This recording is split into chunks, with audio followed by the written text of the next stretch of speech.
Dans la plupart des pays anglo-saxons, la soirée du 31 octobre est l'occasion pour les enfants ayant enfilé leurs plus effrayants costumes de faire le plein de friandises. Cependant en France, Halloween apparaît pour beaucoup comme une fête mercantile dénuée de sens, venue tout droit des États-Unis d'Amérique. Une célébration qui se veut pourtant ancestrale et qui puiserait ses racines dans le monde celtique, bien que de nos jours, on ne sache que très peu de choses sur ses fondements et la manière dont elle se déroulait, au point qu'on en vient même à douter de ses prétendues origines celtes. Qu'en est-il vraiment? D'où vient réellement cette tradition d'Halloween et comment a-t-elle évolué dans le temps? Eh bien c'est ce que nous allons découvrir ou redécouvrir ensemble.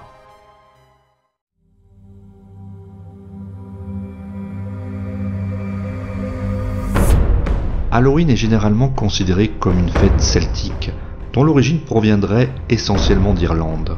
Appelée Samhain, on dit d'elle qu'elle marquait il y a 3000 ans de ça le début de l'année, mais également celui de la saison sombre, en opposition à la claire, le calendrier celte se découpant en deux grandes saisons. C'est surtout le moment de l'année où les défunts et autres créatures fantastiques, telles les fées ou les démons, peuvent durant quelques heures déambuler librement, leur permettant d'effectuer des allers-retours entre le monde des vivants et celui de l'au-delà. Et pour cause, c'est uniquement durant cette nuit étrange que les frontières sont exceptionnellement ouvertes.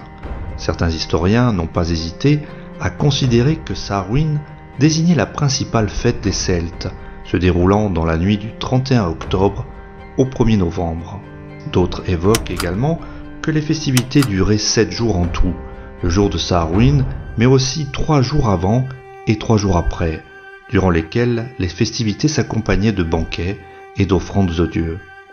À cette occasion, les Celtes portaient des costumes confectionnés à l'aide de peaux d'animaux, afin de tromper les mauvais esprits et d'éviter de se retrouver sous leur emprise. De même, en masquant leur visage ou bien en les noircissant, on estime qu'ils tentaient ainsi de prendre l'apparence de leurs ancêtres défunts. Mais ce n'est pas tout.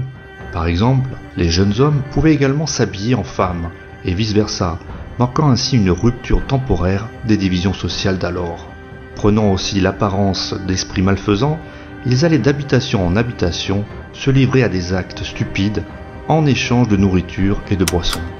Pour finir, Samhain rimait aussi avec paix et repos, puisqu'on assistait à une trêve des conflits entre tribus ou encore à la fin des travaux agraires. Cette tradition prend fin au 7e siècle avec l'emprise du christianisme sur la religion païenne et ses rites druidiques. Pour ce faire, le pape Grégoire IV aurait tout simplement décidé de procéder au remplacement de Samhain par une fête célébrant tous les 1er novembre l'ensemble des saints de la chrétienté. C'est ainsi que la première Toussaint aurait eu lieu en l'an 835. La commémoration des défunts, elle, étant fixée au lendemain, soit au 2 novembre. Cependant, comme l'assure Jean-Louis Bruno, archéologue spécialiste de la civilisation gauloise, cette version de l'histoire relève davantage du fantasme que de la réalité historique, du moins en partie. En effet, si Samhain est bien une fête irlandaise, nous n'avons à notre disposition aucune source qui indique qu'il s'agissait là d'une tradition présente chez les proto-celtes, un peuple réparti sur une vaste portion de l'Europe, allant du sud de la France jusqu'au Rhin, en passant par le nord de l'Italie, la Suisse, l'Autriche, une partie de l'Allemagne, de la Hollande et de la Belgique. Les premières mentions de Samhain apparaissent dans la littérature irlandaise précoce, ne faisant leur apparition que bien plus tard, en l'occurrence dans le courant du Haut Moyen-Âge, où des moines consignent, et surtout christianisent, la mythologie gaélique. Ainsi, toujours selon Jean-Louis Bruno, si Samhain repose sans doute sur des fêtes populaires qui ont bel et bien existé et remontent à la nuit des temps, dire d'elle qu'elle est celtique n'a pas réellement de sens. D'autant plus que ces motifs restent encore flous, puisqu'on évoque à la fois le vote de nouvelles lois, la prise de décision politique et juridique, voire la célébration de mariage. Mais alors d'où viennent ces prétendues origines celtiques? Eh bien, afin de répondre à cette question, il faut faire un sacré bond dans le temps pour se retrouver à la fin des années 1970. C'est en effet à cette époque que les travaux d'Eric Hobsbawm, un historien britannique, viennent mettre à jour que des pans entiers de l'histoire auraient été façonnés au XVIIe et XVIIIe siècle, principalement au Royaume-Uni, afin de résoudre des problèmes politiques affectant la société de l'époque. C'est à cette occasion que le gouvernement britannique, soucieux de s'attirer les faveurs du peuple irlandais, victime d'ostracisme et décimé par une série de grandes famines, va entreprendre de refaçonner nombre de traditions irlando-écossaises, dont sa ruine. En premier lieu, en leur donnant à chacune d'entre elles des origines celtiques immémoriales. C'est ainsi que la fête irlandaise de la veillée de la Toussaint, en anglais The Evening of All Saints' Day, va après bien des contractions se transformer en All Hallows Eve, avant de prendre son nom actuel d'Halloween.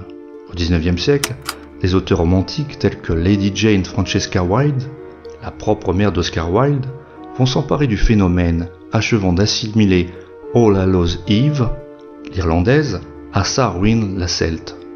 Et pour terminer, une question qui est sur toutes les lèvres, qu'en est-il des fameuses citrouilles ? Eh bien, la tradition de ces cucurbitacées oranges est déjà connue aux alentours du milieu du XVIIIe siècle. Elle proviendrait d'une légende largement répandue en Irlande et en Écosse, celle de Jack O'Lantern, ou Jack à la lanterne. L'histoire d'un maréchal ferrant ivrogne et mesquin, prénommé Jack, qui ne parvint jamais à entrer au paradis, suite à sa vie de débauche. Cependant, l'enfer lui fut également interdit lorsqu'il refusa de vendre son âme au diable. À sa mort un 31 octobre, Jack se voit alors condamné à errer entre les deux mondes. Il demande donc au diable un charbon ardent afin d'éclairer son chemin. En le plaçant dans un navet creusé, il parvient à se confectionner une lanterne qui lui servira grandement afin de s'éclairer dans l'obscurité. Devenu Jack à la lanterne, Jack O'Lantern en version anglaise, il erre désormais comme une âme en peine, surgissant chaque année à Halloween, jour de sa mort. Depuis lors, la tradition veut que le soir d'Halloween, l'on creuse ce navet afin d'y placer une bougie. Lorsque les Européens vont émigrer de l'autre côté de l'Atlantique, ils troqueront ce fameux légume contre une citrouille, plus simple à creuser et bien plus facile à dénicher. Majoritairement composés d'Irlandais, ces derniers fuyaient une famine qui, au beau milieu du XIXe siècle, allait faire près d'1 million de morts. Mais ceci est une autre histoire qui sera contée une autre fois. Voilà, j'espère que vous avez aimé la vidéo. Si c'est le cas, likez, partagez et abonnez-vous, sans oublier de sélectionner la petite cloche. Enfin, si vous souhaitez faire un don, vous pouvez le faire via Tipeee ou Utip. Merci par avance et à bientôt sur Hérodoc, la chaîne Histoire.